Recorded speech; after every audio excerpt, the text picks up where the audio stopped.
Hi అండి. Hi చెప్పండి. Big boss చూస్తున్నారా? చూస్తున్నాను. ఎలా అనిపిస్తుంది మీకు?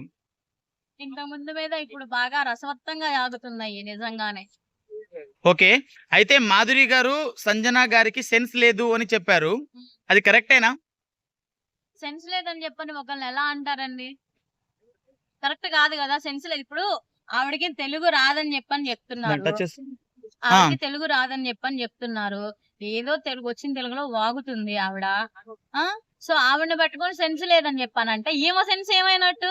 అంటే సంజన గారు ఇంత స్పష్టంగా మాట్లాడుతూ గూడా నాకు తెలుగు రాదు అని చెప్పడం అది నటనా? నటన కాదు.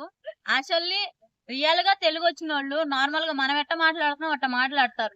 ఎక్కడో పురాతనమైన కాలంలోయి, గ్రంథాల్లోయి తీసుకొచ్చి మాట్లాడరు. ఓకేనా? అది యాక్చువల్లీ రియల్ కాదు. ఆవిడకి నిజంగానే అంత తెలుగు రాదు. ఓకే. అయితే ఆమె చెప్పింది గదా! మాధురి గారు చెప్పారు గదా! నీతో సారీ చెప్పించుకోవడానికి నేను బిగ్ బాస్ హౌస్‌కి రాలేదు అని చెప్పింది. మీరేమంటారు? తప్పుగా ఒక మాట మాట్లాడినప్పుడు ఖచ్చితంగా సారీ చెప్పాలి. ఆ రకంగా అరిసి, ఆ రకంగా ఆవిడని బాధ పెట్టేసేసి సారీ చెప్పుకోకుండా ఎలా? ఇప్పుడు ఆవిడ మాట్లాడిన మాట కూడా తప్పే ఇప్పుడు సుమన్ శెట్టి గారిని. కాదని అనం. ఆవిడ ఆయనకి సారీ చెప్పాలి. అండ్ అలాగే ఆ విషయాన్ని పట్టుకొని తెలుగీవిడకి బాగానే వచ్చు. అది ఇది అని చెప్పని ఎట్లా మాట్లాడతారో నాకు అర్థం కాలేదు. ఓకే. అయితే సంజన గారు దండం పెడుతుంటే మాధురి గారు చెప్పారు గదా! దండం చనిపోయిన వాళ్ళకి పెడతారు. నాకు పెట్టొద్దు అని చెప్పారు. అసలు చనిపోయిన వాళ్ళకే పెట్టాలా దండం మరి? నాకు తెలిసినంత వరకు చనిపోయిన వాళ్ళకి ఒక్కళ్ళకే దండాలు పెట్టరు. చాలా మందికి దండాలు పెడతారు. ఇప్పుడు శిష్యుడున్నాడు, గురువుకు దండం పెడతారు. పిల్లలున్నారు, తల్లిదండ్రులకు దండం పెడతారు. భక్తులున్నారు, దేవుడికి దండం పెడతారు. 100 రకాల దండాలున్నాయి. దండాల్లో గూడా. ఓకేనా? చచ్చిపోయినోళ్ళకే పెట్టాలని చెప్పని గ్యారంటీ ఉంది. దాన్నే పట్టుకొని నేను చచ్చిపోయానా అని చెప్పని మాట్లాడుకోవడం ఎందుకు? అయితే శ్రీజ గారు రావడమే ఒక మంచి క్రేజ్‌తో వచ్చారు ఇవాళ లోపలికి. అవును. అయితే వచ్చి మాధురి గారిని ఒక ఆట ఆడుకున్నారు. మీరేమంటారు? దుమ్ము దులిపేశారు. మామూలుగా కాదు. మాధురి కోసమే శ్రీజ వచ్చినట్టుంది. నామినేట్ చేయడానికి వచ్చినట్టు కాదు. నామినేషన్ ఆమెకి డైరెక్ట్ నామినేషన్ లేకపోయుంటే ఖచ్చితంగా వీళ్ళైతే 2 కత్తులు ఆమె గొంతులోనే గుచ్చేటట్టుంది. అంత ఇదిగా వచ్చింది. ఓకే.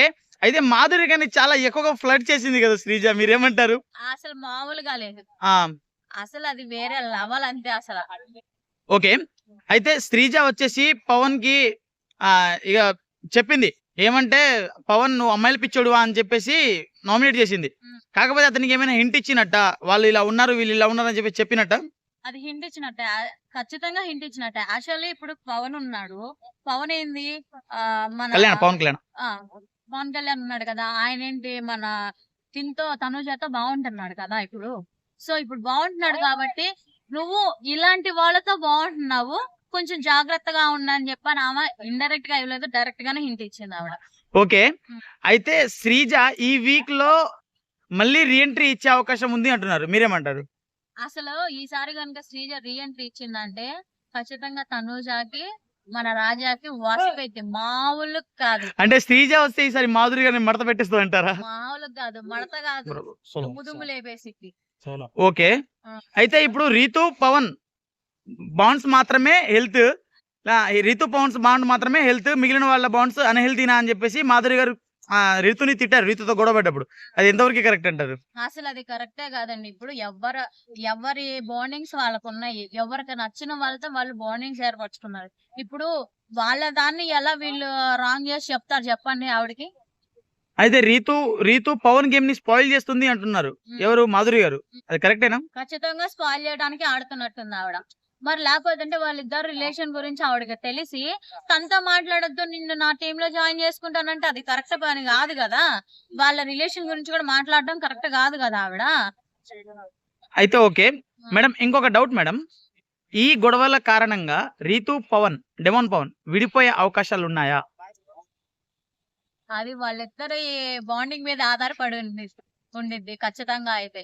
నిజంగా వాళ్ళిద్దరు ట్రూగా, సిన్సియర్‌గా ఉన్నారు అని చెప్పానంటే గనక ఖచ్చితంగా వాళ్ళిద్దరు విడిపోరు. లేదు అనంటే గనక కొంచెం చిన్న మిస్‌అండర్‌స్టాండింగ్స్ వచ్చే అవకాశాలున్నాయి. బట్ బయటకొచ్చిన తర్వాత మళ్ళీ వాళ్ళే కలిసిపోతారు. దాంట్లో ప్రాబ్లమ్ ఏం ఓకే. సుమన్ శెట్టి గారు ఇయాల సంజన గారిని నామినేట్ చేసిన విధానం ఎలా ఉంది? అసలు ఇన్ని రోజులు చూసిన సుమన్ శెట్టి గారు వేరు, ఇవాళ చూసిన సుమన్ శెట్టి గారు వేరు అసల. హైలైట్ అసలంతే. ఓకే సెల్యూట్ చేయడం ఏంది, ఆ అడగటం ఏంది, ఆ అరవటం ఏంది, అసలు వేరే లెవెల్ ఉన్నారు ఈ రోజు అసలు. ఓకే ఇంకొక ఇవాళ వచ్చిన ప్రోమో గురించి అడుగుతాను మేడం. అయితే మన భరణి గారు కట్టప్ప బాహుబలిని చంపేశావు కానీ మహేంద్ర బాహుబలి తిరిగి వచ్చాడు అని చెప్పేసి చెప్పాడు. అంటే భరణి గారు మళ్ళీ రిటర్న్ ఎంట్రీ ఇచ్చే అవకాశం ఏమైనా ఉందా? ఉండొచ్చు మేబీ, అందుకనే ఆ డైలాగ్ వచ్చిందేమో. బట్ వచ్చినా కూడా ఆయన గేమ్ బాగుంది, కాదని చెప్పాను అన్నాం. కాకపోతే ఏంటంటే వాళ్ళతో వీళ్ళతో ఇంటరాక్ట్ అవ్వకోకుండా మంచిగా సోలో ఆడితే బాగుంటది. Okay, thank you madam.